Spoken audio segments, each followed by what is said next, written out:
Hello and welcome. मैं Sachin Goyal, director Krishna coaching, आपका स्वागत करता हूं इस special session on history of India.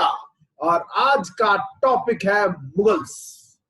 I would like to share my screen ताकि मैं अच्छे से आपको लिख के समझा सकूं इस टॉपिक को। I hereby share my screen. Clear? तो यहां से मुझे आपको अपनी स्क्रीन दिखानी है। This is my screen. Okay, fine. So here we go. ये देखिए, I would like to keep this here. चलो स्टार्ट करते हैं। तो आज का टॉपिक क्या है? आज का टॉपिक है मुगल्स। मुगल्स, मुगल वर्ड जो है मुगुल से बना है। मुगुल वर्ड का मतलब है द ग्रेट्स, यानी कि महान, यानी कि people of high birth. Aryans का मतलब भी वैसे यही होता था कि जो हाई बर्थ के लोग हैं, ठीक है, जो महान हैं, वो मुगल है। ठीक है। एक जगह है अफगानिस्तान में जिसका नाम है फरघाना। फरघाना, ठीक है जी। फरघाना की राजगद्दी हासिल करने के लिए कई भाई, कई ब्रदर्स आपस में लड़ रहे थे और कंपटीशन कर रहे थे। उनमें से एक था बाबर। जी हाँ, बाबर। बाबर जो था, ठीक है, ही was a very powerful ruler, ठीक है, जो कि अपने ही भाइयों से राजा बनने की लड़ाई लड़ रहा था उस समय। ये देखिए, अगर भारत के द पॉलिटिकल मैप को आप समझें तो क्या है, ये देखिए, ये कुछ ऐसा भारत था। ये हिमालय पर्वत, 3 श्रृंखलाएं हैं। This was all water body, ठीक है। ये है अरेबियन सी, और ये श्रीलंका, और ये इंडियन ओशन, इंडियन ओशन, और ये बे ऑफ बंगाल। यहां दिल्ली हमारी कैपिटल थी, और यहां पर राज किसका था? इब्राहिम लोदी। इब्राहिम लोदी, दिल्ली सल्तनत का आखिरी राजा। क्लियर? और जो पंजाब एरिया, यानी present day Pakistan plus Punjab plus Haryana plus Himachal plus Chandigarh, इन सब को ऐड कर दो। इस सब एरिया पर कौन गवर्नर था? कौन था यहाँ का गवर्नर? उस गवर्नर का नाम था दौलत खान लोधी। दौलत खान लोधी। क्लियर? ये खान वर्ड में कौन लगाते थे? अफगानी मुसलमान जो अफगानिस्तान से आए थे। ये सब रिश्तेदार थे, ठीक है। इब्राहिम लोधी भी अफगानिस्तान, लोधी, इब्राहिम खान लोधी। क्लियर? तो इब्राहिम लोधी की जो पॉलिसी थी वो सेंट्रलाइजेशन की पॉलिसी थी। सारी पावर्स अपने हाथ में रखता था, ठीक है। मोर सेंट्रलाइजेशन एंड लेसर डिसेंट्रलाइजेशन। तो दौलत खान लोधी की पावर्स कम कर दी गई, सभी गवर्नर्स की पावर्स कम कर दी गई। और जबकि सबसे स्ट्रेटेजिक एरिया किसके हाथों में था? इसके हाथों में था। हालांकि यह विश्वास पात्र था किसका? इब्राहिम लोधी का, ठीक है। मगर यही दौलत खान लोधी को यह बात पसंद में नहीं आई। दूसरा, फिर राजा एक और था राजपूतों का, जिसका नाम था राणा संग्राम सिंह, या निकनेम कहे तो राणा संगा, ठीक है। ये दो लोग नाराज थे इब्राहिम लोधी से। तो ये बाबर से जाकर मिले और कहा, तुम आओ, भारत जो भी कभी सोने की चिड़िया होती थी, वहां एक कमजोर राजा है इब्राहिम लोधी, उसे मारो और हराओ, और जाते हुए इब्राहिम लोधी का जितना एम्पायर है वो हमें दे देना। हम तुम्हारी हेल्प करेंगे तुम्हारे भाइयों को मारने में, और फिर तुम्हें बनाएंगे कहां का राजा? अफगानिस्तान, यानी कि फरघाना, यानी कि फरघाना का राजा। बाबर ने इनकी बात को समझा and he planned to come to India, और ये इंडिया आ गया, ठीक है। और 1526 को इसने बहुत ही फियर्सफुल बैटल लड़ी, और उस बैटल का नाम है first battle of Panipat. First battle of Panipat. Panipat की 3 जंग हुई है, फर्स्ट सेकंड थर्ड, 1526, 1556 और 1761। सेकंड बैटल ऑफ पानीपत में अकबर का टाइम था, ये बाबर का समय है, ये लेटर मुगल्स का समय था 1761। ठीक है जी। सो 1526 ये वो थी जिसमें पहली बार गन पाउडर यानी बारूद का प्रयोग भारत में हुआ। इससे पहले कभी गन पाउडर का प्रयोग भारत में नहीं हुआ था। तलवारों से लड़ रहे थे दिल्ली सल्तनत के राजा, तलवार, भाले, ठीक है, तीर। कौन लड़ रहे थे? इब्राहिम लोदी के सैनिक, इब्राहिम लोदी। और तोप खाने का प्रयोग कर रहा था कौन? बाबर। तो जिसकी वजह से बाबर ने इजीली इसको हराया और इब्राहिम लोदी का सिर कलम कर दिया। Ibrahim Lodi was beheaded। मगर उसके बाद बाबर ने देखा कि इंडिया बहुत बड़ा और बहुत ही सुटेबल जगह है जहां पर स्टेबल होकर राज किया जा सकता है। ठीक है जी। तो इसने डिसाइड किया कि मैं अपना जो प्लान है रिटर्न बैक का, मैं उस प्लान को कैंसिल कर दूंगा and I will now rule over India. हक्के बक्के रह गए कौन?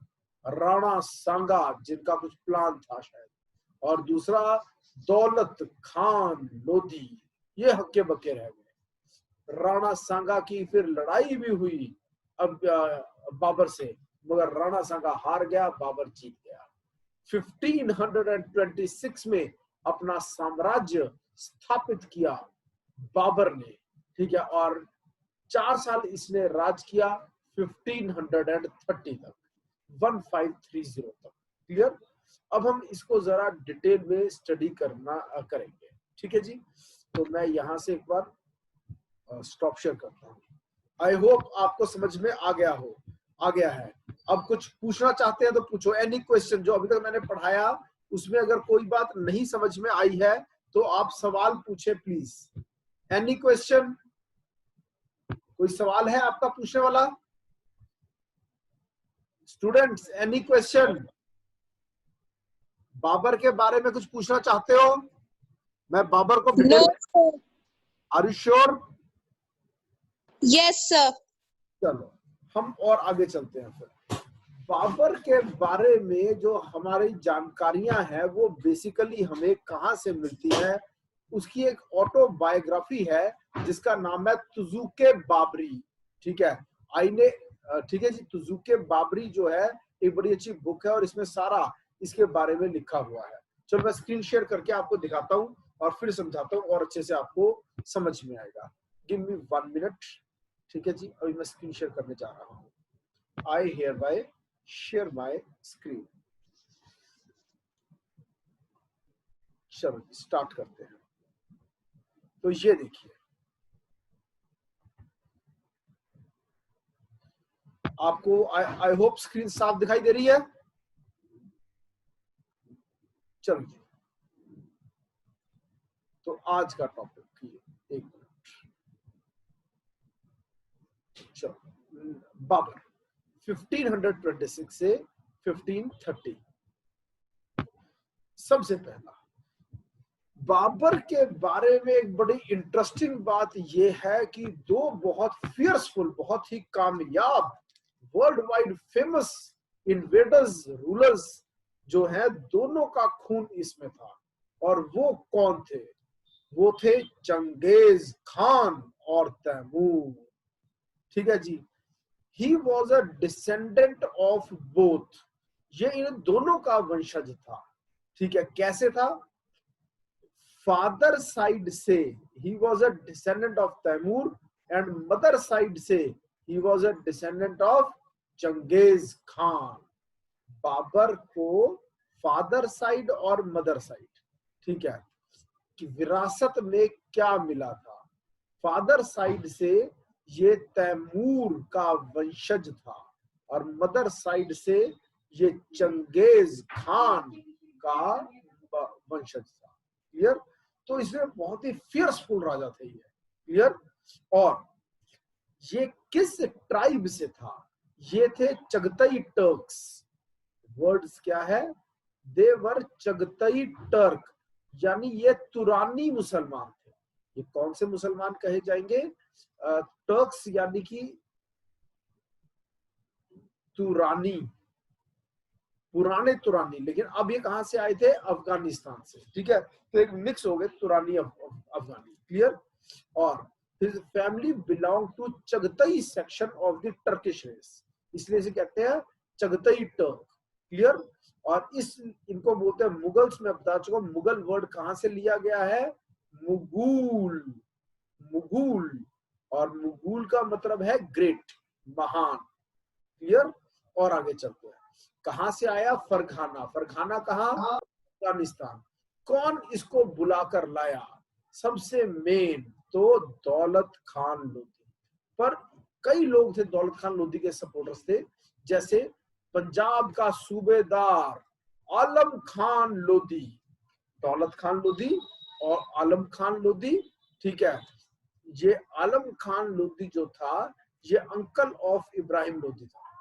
और दूसरा राणा सांगा, क्लियर। राणा सांगा पूरा नाम राणा संग्राम सिंह। इसके फेस पे बहुत ज्यादा कट्स के निशान थे। कुछ बुक्स लिखती हैं 52 कट्स, 52 कट्स थे इसकी बॉडी पर, इसके मुंह पर, फेस पर, ठीक है जी। आगे, और फिर भारत आया और जंग लड़ी, फर्स्ट बैटल ऑफ पानीपत 1526 में, और सिर कलम कर दिया इब्राहिम लोधी का। फिर देखो याद कर लेना, 1526, 1527, 1528, 1529 और 1530, हर साल कुछ है। 26 में फर्स्ट बैटल ऑफ पानीपत है, 27 में बैटल ऑफ खनवा है, बैटल ऑफ खनवा, ठीक है। 28 में बैटल ऑफ चंदेरी है। प्लीज क्वाइट, सभी अपना माइक ऑफ कर दो अगर क्वेश्चन नहीं पूछना तो। किसी एक स्टूडेंट की आवाज आ रही है मुझे।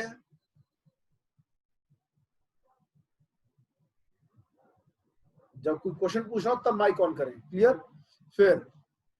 फिर आती है 1529 में बैटल ऑफ घघरा। तो याद करने का तरीका क्या है? यह है पानीपत की जंग, ठीक है।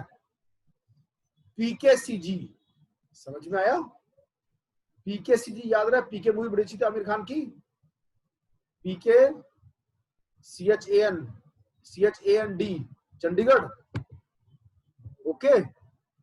पीके चंडीगढ़ में आके घगरा क्या करेंगे? पंगड़ा ऐसा वर्ड है वैसे, घगरा पाके पंगड़ा किता, ठीक है जी। चलो जी, जैसे मर्जी याद कर लो, पीकेसीजी। और फिर 1530 में क्या हुआ? बाबर खुद मर गया, ही डाइड, क्लियर। इसकी मौत की कहानी बड़ी इंटरेस्टिंग है, सुनाऊंगा, मजा आएगा। अब मेवाड़ का राजा हुआ करता था राणा सांगा, ठीक है। और बैटल ऑफ खनवा में, ठीक है, राणा सांगा जो कि बुला के लाया था बाबर को, उसी को हरा दिया, क्लियर। और बाबर ने इस जीत पर अपने आप को टाइटल क्या दिया? गाजी, क्लियर। और आगे चलते हैं, फिर एक और राजपूत रूलर को हराया, मेदिनी राय को, बैटल ऑफ चंदेरी, क्लियर। और फिर वो जो इब्राहिम लोधी जिसको मारा था, उसका एक अंकल अभी फिर से दिल्ली सल्तनत को रिवाइव करने की कोशिश करता है, फिर से पावर में आने की कोशिश करता है, ठीक है। और इसमें लड़ाई लड़ता है, मगर बैटल ऑफ घगरा में हार गया और जीत गया बाबर की।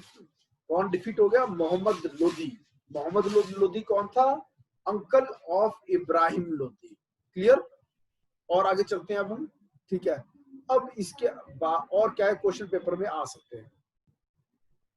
बैटल ऑफ घगरा के बारे में क्या क्वेश्चन आ सकता है? 1529 की बैटल है ये, 1529, पहली वो जंग, ठीक है, which was fought on land and water simultaneously in medieval India। इससे पहले नेवी का प्रयोग की बात कहीं पर नहीं आ रही है। यहां पर मिलिट्री का भी यूज हो रहा है और साथ साथ नेवी का भी यूज हो रहा है। It was fought on both land and water. तो पहली जंग जो कि लैंड और वाटर दोनों पर लड़ी गई मिडिवल इंडिया में, वो थी बैटल ऑफ घाघरा। ठीक है जी। और बाबर वो पहला राजा था जिसने अपने नाम के पीछे बादशाह वर्ड लगाया, बादशाह अकबर, बादशाह बाबर। तो इसके बाद हिंदुस्तान में एक वर्ड आया, ये कहां से लेके आया इस वर्ड को? अफगानिस्तान से वर्ड आया। आज कई सिंगर्स भी हैं वो अपने आप को कहते हैं मैं बादशाह हूं।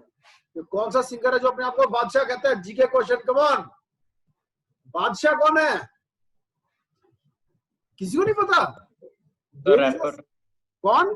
बादशाह। रैपर। कौन सा रैपर है? बादशाह। बादशाह कुछ नहीं पता किसी को? There is a singer in Indian Bollywood industry जिसमें जो कि अपने बादशाह बोलता है। नहीं पता? पता है सर। बोलो, नाम बोलो फिर, कम ऑन। पता है मगर जवाब नहीं देंगे। क्यों नहीं देंगे भाई? किसने बोला था पता है? Sir, in his childhood, he was called Prince. अरे इंडिया की बॉलीवुड इंडस्ट्री में गाना गाने वाला सिंगर कौन है जो अपने आप को बादशाह नाम रखा है? जिसने?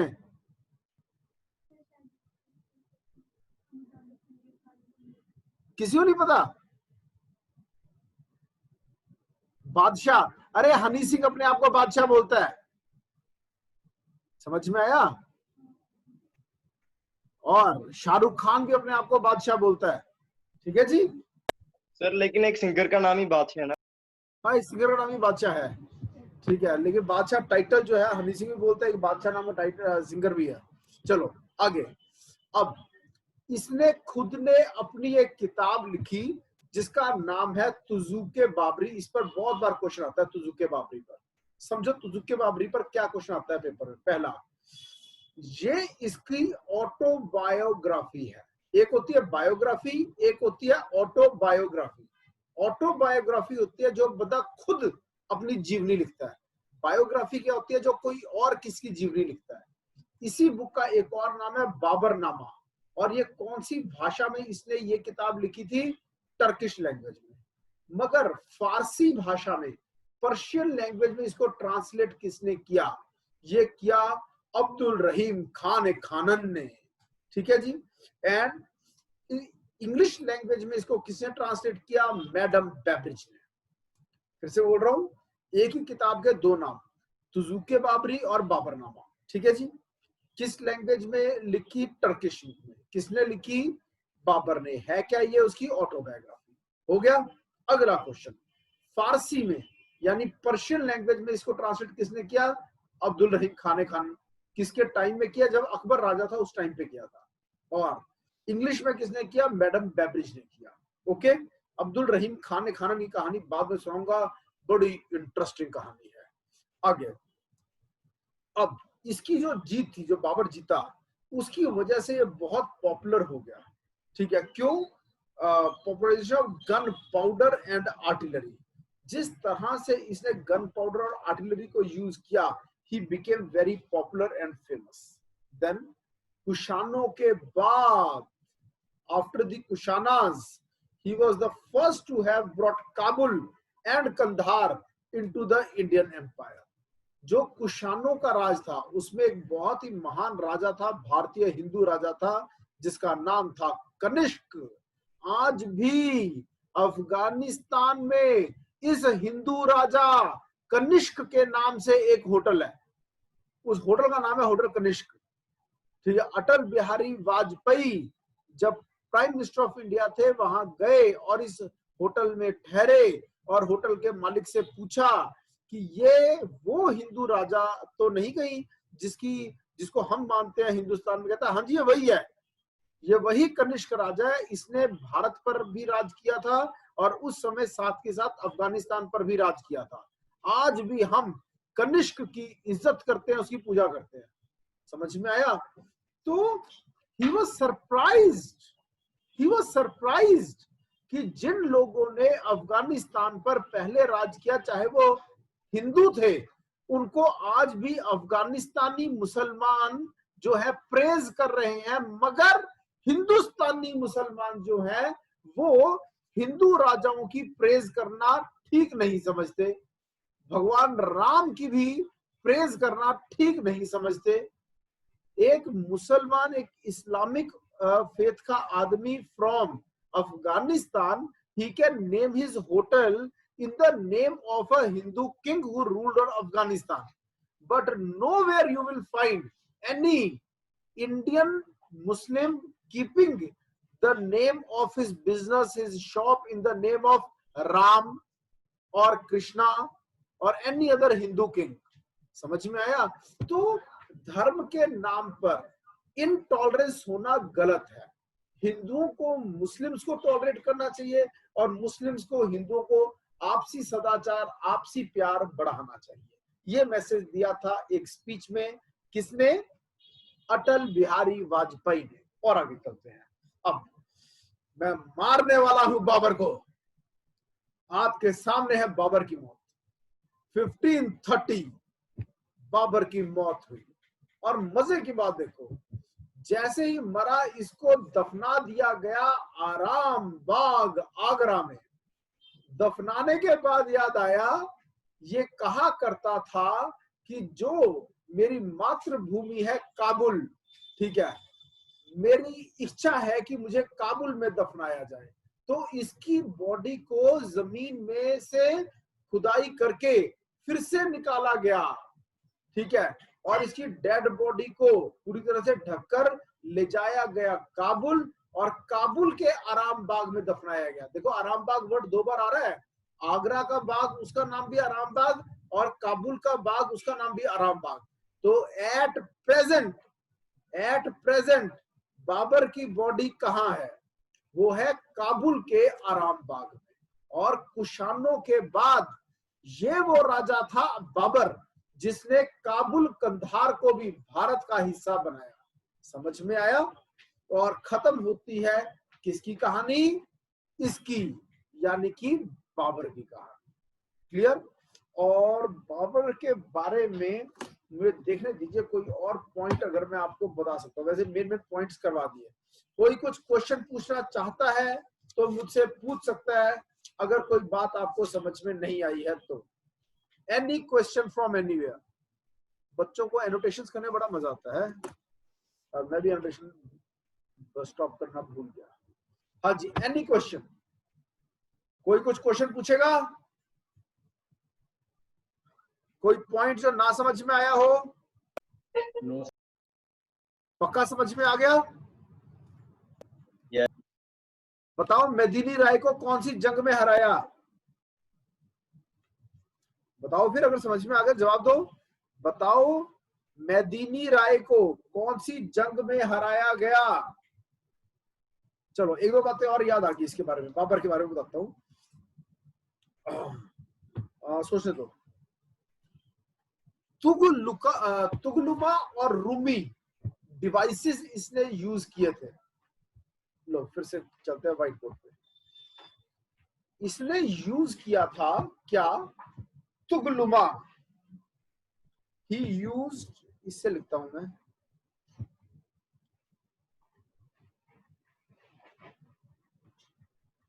he used तुगलुमा, ठीक है, एंड रूमी, RUMI।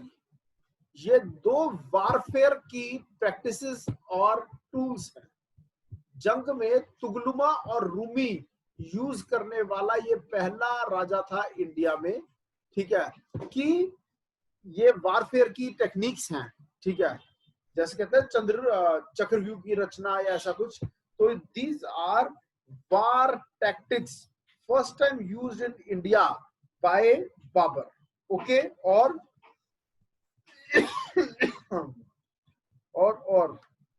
कोई, हाँ एक और, इसने कंपोज किया क्या? दीवान। दीवान ये क्या है? हम क्या लिखते हैं?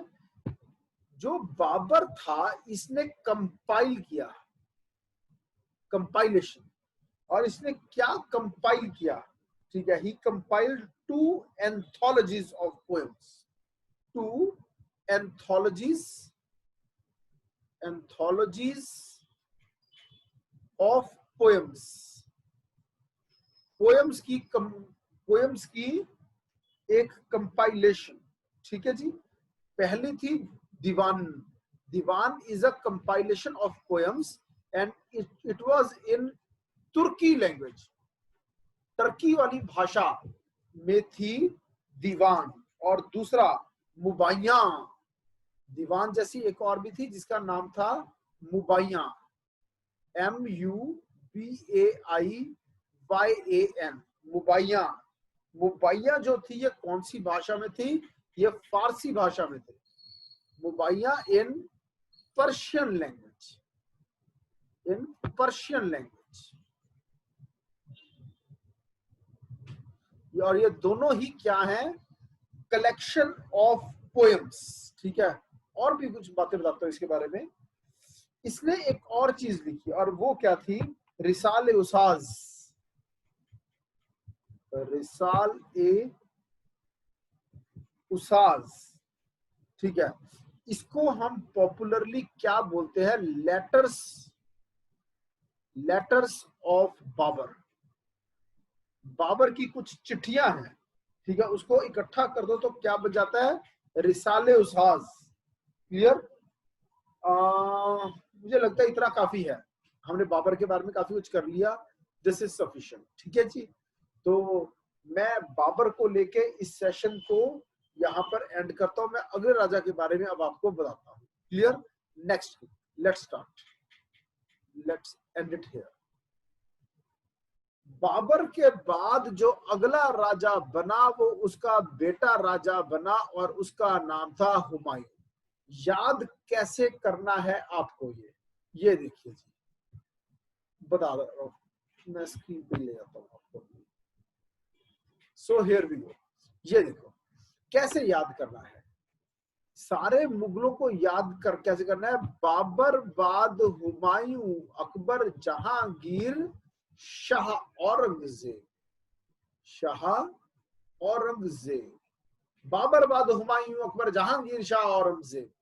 अब बाबर, ठीक है, सबसे पहला बाबर के बाद उसका बेटा हुमायूं, फिर उसका बेटा राजा बना अकबर, अकबर के बाद उसका नालायक बेटा राजा बना जहांगीर, और जहांगीर के बाद उसका बेटा राजा बना शाहजहां, शाहजहां के बाद औरंगजेब, औरंगजेब की डेथ 1707 में।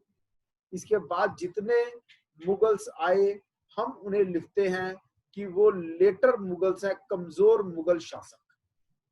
हुमायूं, बाबर का मैं बता चुका हूं टाइम पीरियड 1526 से 1530। अब हुमायूं का टाइम पीरियड बहुत टेढ़ा है। कैसे? पहले तो इसने राज किया 1530 से 1540 और फिर 15 साल तक, फिर 15 सालों तक ये एग्जाइल्ड रहा, एग्जाइल में रहा, यानी देश निकाला। ये अपनी जान बचा के आउट ऑफ इंडिया चला गया, क्योंकि इंडिया में अफगानी मुसलमानों का फिर से कब्जा हो गया। अफगानी मुसलमान थे और ये कौन थे? शेर शाह सूरी, शेर शाह सूरी। इसे हम कहते हैं हुमायूं के समय में आया अफगान इंटरल्यूड, अफगान इंटरल्यूड। 15 सालों तक मुगलों के राज में से गैप है।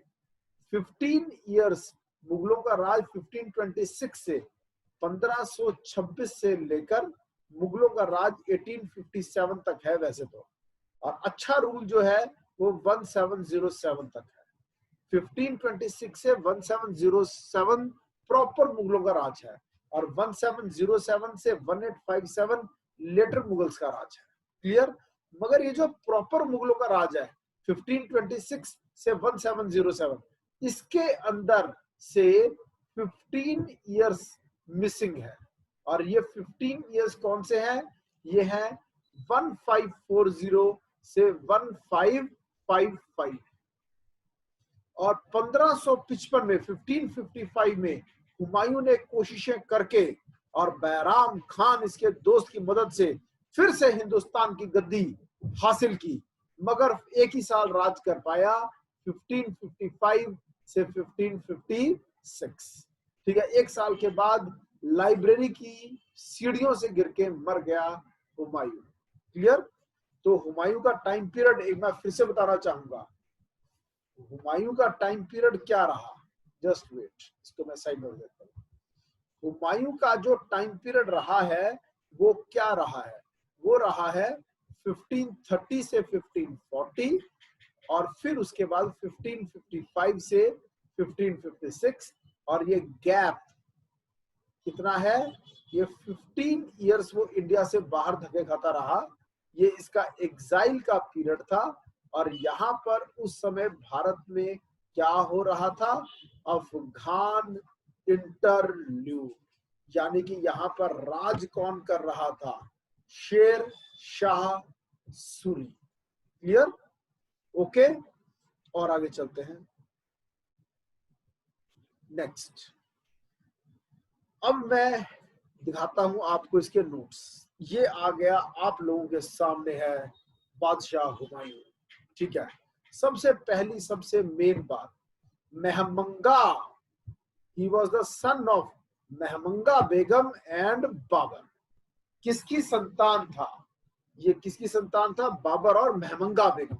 ये महमंगा बेगम आगे चल के राजनीति में बहुत इंपॉर्टेंट रोल प्ले करेगी। ठीक है जी। और बाबर ने अपने एम्पायर को, ठीक है, अब अपने Babur had divided his empire among the 3 brothers of Humayun. Humayun के जो 3 भाई थे, ठीक है, कौन, अस्करी, कामरान और हिंदन।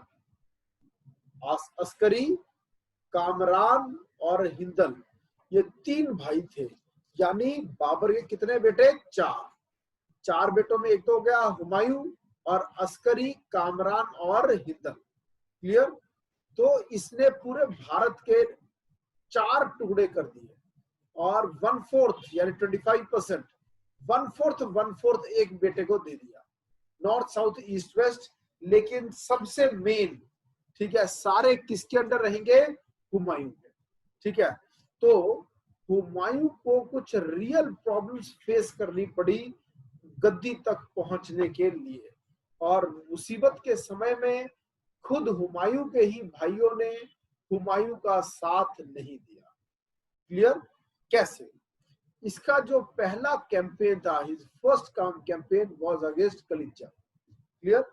और फिर 1533 में the first siege of Chunar, March of Gaur, was stopped by Jalal Khan.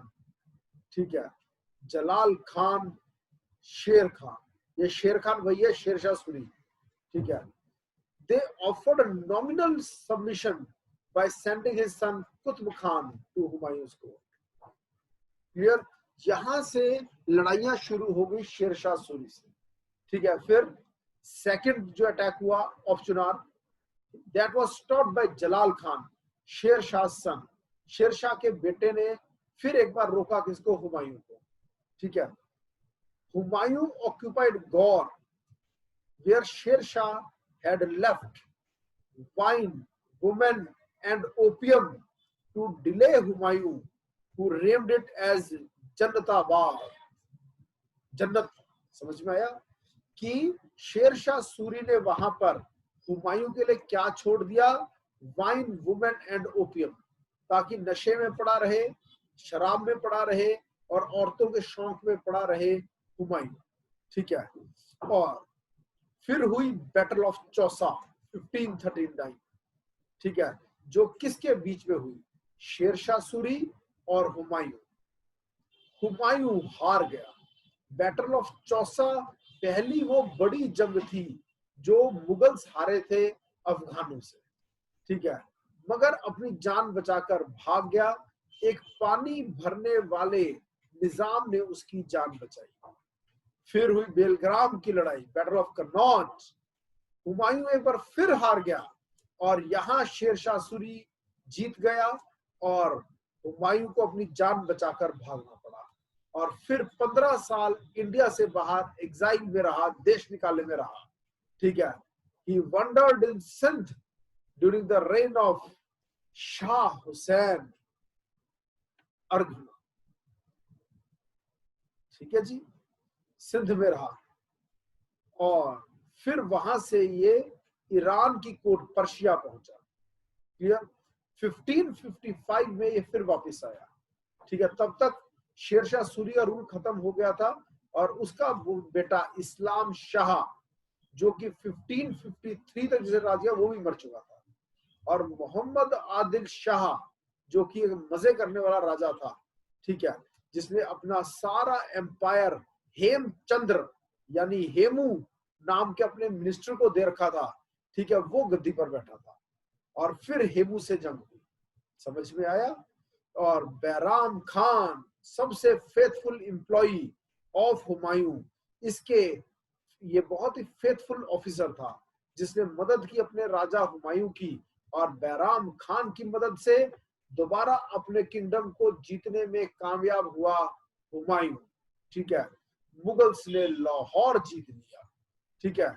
और फिर after the battle of Machhiwara against the Afghans, battle of Sirhind against Sikandar शासूर, हुमायूं का जो सेकंड कोरोनेशन सेरेमनी हुई। ठीक है। और फिर से राजा बना मगर एक ही साल राज किया। 1556 में शेर मंडल दिल्ली में। ठीक है। एट दीन पनाह में लाइब्रेरी के सीढ़ियों से स्टेयरकेस से गिर के डेथ हो गई किसकी, हुमायूं की। ठीक है। दीन पनाह इसकी सेकंड कैप्टन थी। ओके। हुमायूं की यहाँ डेथ हो गई। ओके। और हुमायूं नामा की एक किताब है जहां से हमें इसके बारे में काफी पता चलता है। Any question? मैं इस सेशन को अब एंड करने जा रहा हूं। अगले सेशन में हम डिस्कस करेंगे बहुत ही इंपॉर्टेंट राजा अकबर के बारे में। Clear? Any question which you want to ask you may ask. क्या कोई स्टूडेंट कुछ क्वेश्चन पूछना चाहेगा? Any question you want to ask? No, sir. Sir, please send that today's. Sir, would you please send today's lecture, recorded lecture, along with the PDF? ये recording lecture जो है ये सारा का सारा मैं अपनी ऐप के ऊपर डालूंगा, आपको मिलेगा। आप चाहे 10 बार सुन लो इसको। Okay, okay, sir. और Thank you, sir. करवा रहा हूँ ना, ये इतना काम आएगा आगे चले कॉम्पिटिशन में। आप देखना बड़ा जबरदस्त काम आएगा आपको। क्लियर? ओके। Okay, sir. मैं इस सेशन को एंड करने जा रहा हूँ। ठीक है जी। और आज आपकी और कोई क्लास नहीं है। ठीक है जी, संडे है। Okay fine. No more classes today.